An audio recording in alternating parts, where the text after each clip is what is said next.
আল্লাহ তাবারাক ওয়া তাআলা কোরআনের মধ্যে স্পষ্ট বলেন, ইন্না ইয়াউমাল ফাসলি কানা মিকাতা, তোমাদের জন্য একটাই দিন নির্ধারিত করেছি, সেই দিনটা হলো কী দিন?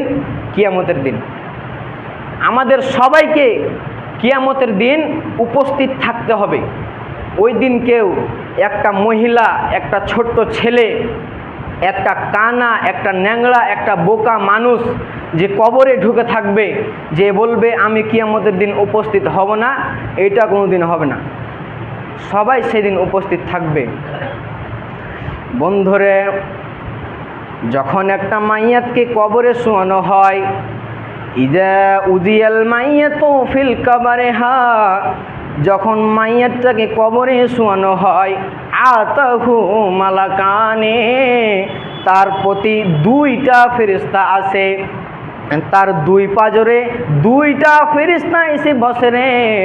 এই দুইটা ফেরেশতা এসে বসার পর তাকে বলা হয় তোমার রবকে, তাকে প্রথম প্রশ্ন করা হয়, যদি সেই মানুষটা মুত্তাকি হয় রে, যদি সেই মানুষটা মুমিন হয়, যদি সেই মানুষটা পৃথিবীতে যদি ইবাদত করে, আর যেই পৃথিবীতে যেই জিনিসগুলি করে নেকি পাওয়া যায়, সেই জিনিসগুলি যদি বান্দাটা পৃথিবীতে করে নেয়, তাহলে সেই মানুষটা কিয়ামতের দিন, সেই মানুষটা কবরে যে তাকে প্রশ্ন করা হচ্ছে, কবরটা হলো পরীক্ষার জায়গা, সে জায়গাতে আমি পরীক্ষা দিব।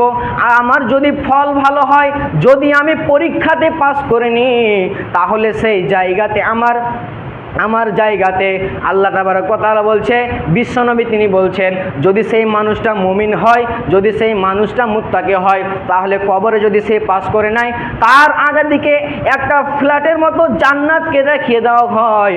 জান্নাতকে দেখানোর পরে তাকে বলা হয় তুমি জান্নাতি হয়ে গিয়েছো, তুমি পাস করে নিয়েছো। তাকে জান্নাতকে দেখিয়ে আল্লাহ তাবারক ওয়া তাআলা বলে, এ ফেরেশতা তুমি তাকে চিরজীবনের মতো ঘুমিয়ে দাও, যতদিন পর্যন্ত ইসরাফিল আলাইহিস সালাম সিংহায় ফুঁক না দিবে, ততদিন পর্যন্ত তুমি তাকে ঘুমন্ত অবস্থায় রেখে দাও। আর যদি মানুষটা খারাপ কাজ করে, যদি কবরে না পাস করতে পারে রে, তাহলে সেই মানুষটাকে কবরে তাকে জাহান্নাম দেখানো হয়, ফ্ল্যাটে জাহান্নামের ছবিটাকে দেখানো হয়। আর সেই মানুষটা কাঁদতে কাঁদতে তাকে ফেরেশতা বলে তুমি ঘুমিয়ে যাও, তুমি চিরজীবনের মতো ঘুমিয়ে যাও, তুমি সেই দিন কিয়ামতের দিন তোমাকে তোমার আমলনামা দিয়ে তোমাকে দেখা হবে, তুমি পৃথিবীতে কি কাজ করেছো, পৃথিবীতে কেমন করে তুমি দিন কাটিয়েছিলে, সেই দিন তোমার হিসাব নেওয়া হবে।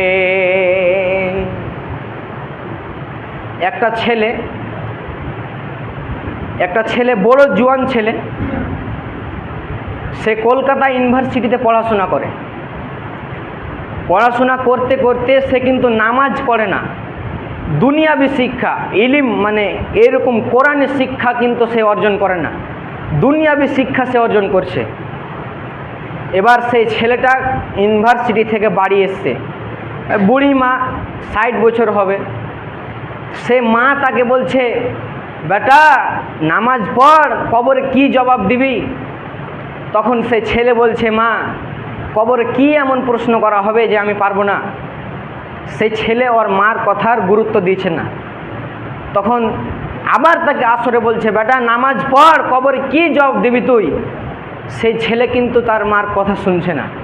আবার তাকে এশারতে বলা হচ্ছে বেটা নামাজ পড়, কি জবাব দিবি তুই?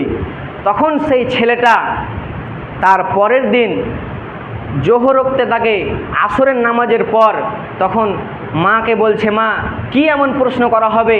তখন খাতা কলম নিয়ে মসজিদে ইমাম সাহেবের কাছে আসলো। আসার পরে বলছে ইমাম সাহেব আপনারা তো খুব বলছেন যে নামাজ পড়ো, ইয়ে করো, ও করো, আমার ব্রেন ঠিক থাকছে না, শুধু আমার মা আমার কানের গড়ায় ঘ্যানার ঘ্যানার করছে নামাজ পড় নামাজ পড়, তো কি এমন কবরে প্রশ্ন করা হবে বলুন তো? তখন সেই ইমাম সাহেব বলছে যখন তুমি মারা যাবে, যখন তোমাকে কবরে রাখা হবে, তখন তোমার প্রতি 2খানা ফেরেশতা আসবে। তখন তোমাকে প্রথম প্রশ্ন করবে মান রব্বুকা, তখন সে রব্বি আল্লাহ, তখন সে খাতার উত্তর, খাতার পৃষ্ঠায় উঠাচ্ছে উত্তর। তখন দ্বিতীয় প্রশ্ন করা হচ্ছে অমান দিনুকা, তোমার দিন কি ছিল? দিনুল ইসলাম। সেই ছেলেটা খাতার মধ্যে সেই উত্তরখানা উঠাচ্ছে। 3 নাম্বার প্রশ্ন বলছে, ওমান নবিয়কা, তোমার নবী কে ছিল?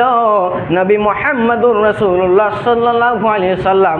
সে খাতার মধ্যে উঠিয়েছে। এবার সেই ছেলেটা বাড়ি এসে দেখছে, আবার তার মা তাকে বলছে, বেটা তুই নামাজ পড়লি?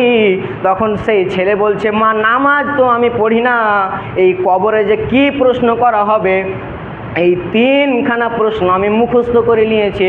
এবার একটা ছেলে যদি এই 3খানা ব্রেনিয়ার স্টুডেন্ট যদি 3খানা প্রশ্ন যদি মুখস্থ করে রে, তাহলে সেই ছেলেটাকে ঘুমের অবস্থায় যদি বলা হয় তুমি 3খানা প্রশ্নের উত্তর দাও, সেই ছেলেটা কিন্তু উত্তর দিতে পেরে যাবে।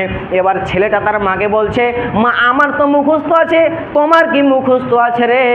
মা তোমার কি মুখস্থ আছে? এই 3খানা প্রশ্ন তো আমার মুখস্থ আছে, তোমার কি মুখস্থ আছে? তখন সেই মা বলছে, বেটা যদি মুখস্থ বিদ্যা দিয়ে যদি কবরকে যদি পার করা যায়, মুখস্থ বিদ্যা দিয়ে যদি কবরে আমি পাস করিনি, তাহলে মাদ্রাসার মুলবিরা আগে কবরের জান্নাতের ফার্স্ট ক্লাস দরজায় থাকতো। মাদ্রাসার মুলবিরা আগে মুখস্থ করেছে, তারপরে তো মানুষকে বলছে। তখন তার মা একটা গল্প বলছে তার সামনে, 1 মিনিটের গল্প। 3টা মানুষ চায়ের দোকানে বসে আড্ডা দিচ্ছে আর গল্প করছে যে আমার ময়না কথা বলে। ময়না পাখি, সাধারণ ময়না পাখি কথা বলে। তখন আরেকটা মানুষ বলছে, হ্যাঁ তোর ময়না কথা বলে? তখন তার 3 নাম্বার বন্ধুটা বলছে, সত্যি কথা বলে। তখন বলছে, চ তাহলে, তারা বেটা বেটির লেগেছে, 1000 টাকা করে বেটা বেটির লেগেছে। তখন বলছে, চ তাহলে তোর ময়না কথা বলে কি বলে না, আমি গিয়ে ডাইরেক্ট দেখব। তখন সেই মানুষটা একটা বস্তার মধ্যে, ব্যাগের মধ্যে একটা ছোট্ট বিড়াল নিয়ে নিয়েছে, আর বিড়ালটার কান মুচড়ে একবার তাকে রাগান্বিত করে দিয়েছে। এবার যখনই ময়না বলছে, আসসালামু আলাইকুম, তুমি কেমন আছো? তখন 2 জন ঢোকার পরে 3 নাম্বার ব্যক্তিকে বলছে, আসসালামু আলাইকুম, তুমি কেমন আছো? সঙ্গে সঙ্গে বিড়ালটাকে বের করে ময়না শুধু ছটপট করতে করতে তার মুখস্থ বলি কি ছিল ভুলে গিয়েছে। তখন তার মা তাকে বলছে, বেটা রে, যদি মুখস্থ বলি দিয়ে যদি কবরকে পার করা যেত রে বেটা, তাহলে মাদ্রাসার মুলবিরা জান্নাতের আগে দরজায় থাকতো।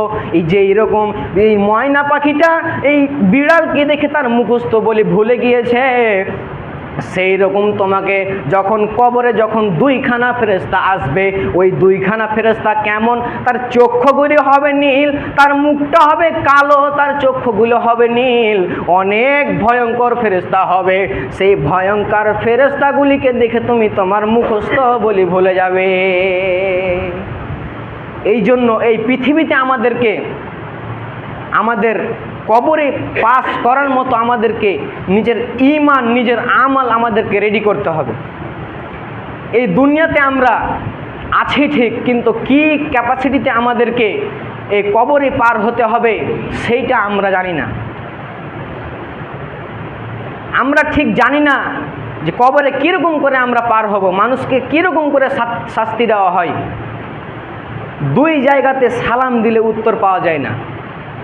আমি উঠে বললাম আসসালামু আলাইকুম, আপনারা বললেন ওয়ালাইকুম সালাম, কিন্তু গোরস্থানে সালাম দিলে উত্তর পাওয়া যাবে না। আর 2 নাম্বার, মসজিদে সালাম দিলে উত্তর পাওয়া যাবে না। আজকে আমি এই মেম্বারের উঠে আমি আজকে খুতবা দিচ্ছি, যদি একটাও মানুষ না থাকতো রে, তাহলে আমার কিন্তু সালামের উত্তর কেউ দিত না।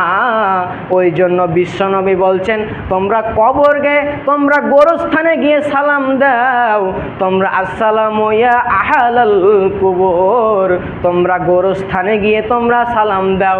গোরস্থানে সালাম দিবে আর বলবে, তোমরা আজকে এই দুনিয়াতে তোমরা ছিলে, কিন্তু তোমরা আজকে এই গোরস্থানে শুয়ে আছো, তোমরা কবরের মধ্যে শুয়ে আছো।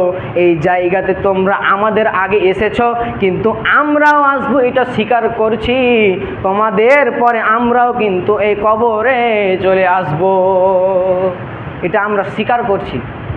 যাই হোক, সময় খুব কম, তো আল্লাহ তাবারক ওয়া তাআলা যেন আমাদেরকে এই সমস্ত আমলগুলি সবাইকে করার তৌফিক দান করেন, তাই সকলে বলি আমিন। আল্লাহ তাবারক ওয়া তাআলা যেন আমাদেরকে সবাইকে ভালো করে এই পৃথিবীতে চলার এবং ইমানের সঙ্গে টিকার সবাইকে তৌফিক দান করেন, তাই সকলে বলি আমিন। তো এখান থেকে আমি আমার বক্তব্য ইতি করছি। আমা আলাইনা ইল্লাল বালাগ ওয়া আলাইকুম হিসাব। ইয়া আইয়ুহাল্লাযী